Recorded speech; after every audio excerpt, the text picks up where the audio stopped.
Sebuah trik rahasia menang cepat, nimjo Picklerson attack, English variation, ready opening, classical variation, Tennyson gambit. Posisi ini bisa terjadi dari King's opening, Scandinavian defense, Tennyson gambit, C5, B3, atau juga dari pertahanan Sisilia yang susunan gerakannya mengarah ke posisi ini. Dari posisi ini, jika gambit ini diterima, kita dapat memainkan trik dari seorang Grandmaster Super, Magnus Carlsen, yang memainkan putih, yang pada saat itu melawan Nirwanathan Anand yang memegang buah hitam. Maka lompatkan saja kuda ke G5, mengancam pion seperti yang pernah dimainkan Magnus Carlsen. Di posisi ini, Anand mengeluarkan kuda ke F6, mempertahankan pion. Lalu Magnus membalas dengan kuda ke C3, menambah ancaman terhadap pion. Nathan gajah ke F5, menambah perlindungan terhadap pion. Gajah ke C5, sekak. Kuda B menutup ke D7. Disinilah hitam mulai kewalahan.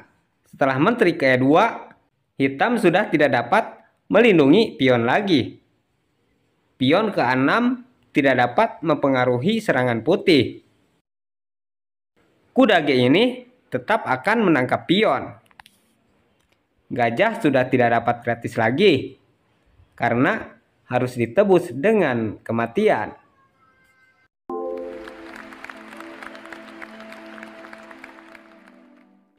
Jadi menteri harus keluar ke C7.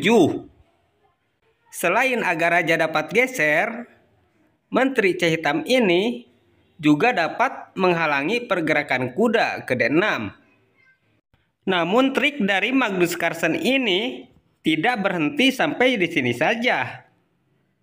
Lihat, gajah yang saat ini terancam pion masih bisa digratiskan untuk sebuah posisi yang memungkinkan putih akan menang.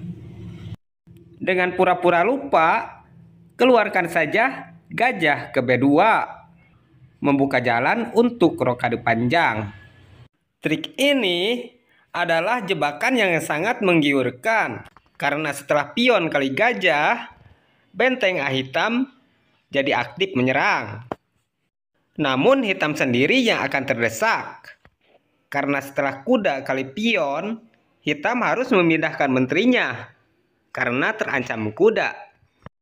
Lagi-lagi, posisi ini juga sepintas akan menguntungkan hitam, karena menteri dapat ke C6, menyerang kuda, dan ada rencana menangkap pion G2 setelah kuda pergi. Maka ikuti saja rencana hitam yang menginginkan pion G2 ini. Kuda diangkat ke D6, sekak. Pion tidak dapat kali kuda karena terpin menteri. Setelah raja geser, kuda kali pion F7, sekak benteng. Jika raja balik lagi ke E8, menteri terpaksa harus hilang karena kuda dapat ke D6, sekak.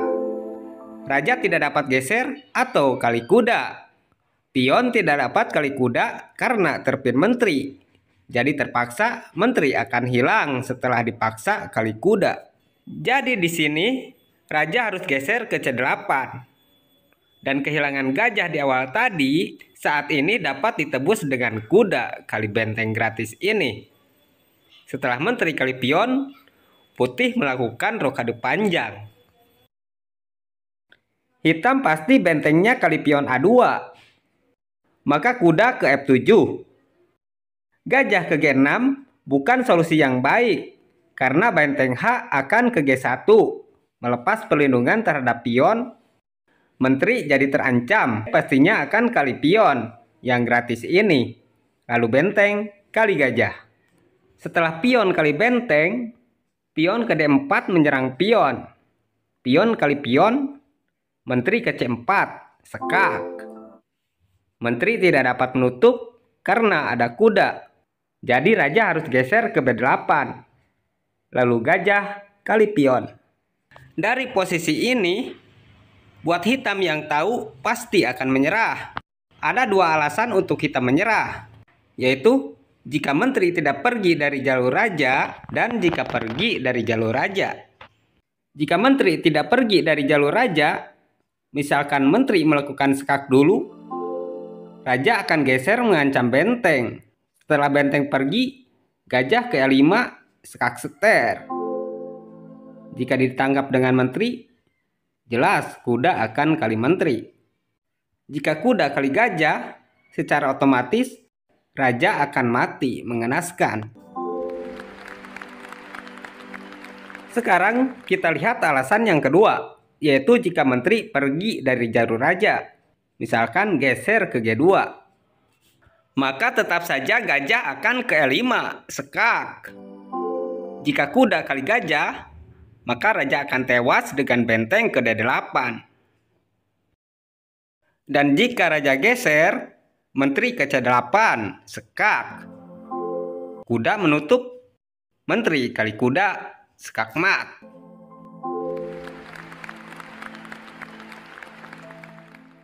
Besi itu kuat, tapi dapat dileburkan dengan api. Api itu kuat, tapi dapat dipadamkan dengan air. Air itu kuat, tapi dapat diserap dengan awan. Awan itu kuat, tapi dapat dikendalikan dengan angin.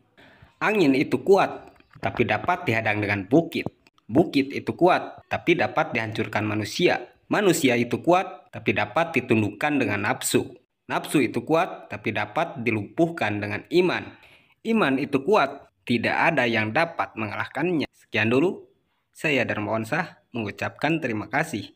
Semoga video ini bermanfaat. Sampai jumpa kembali di video-video berikutnya.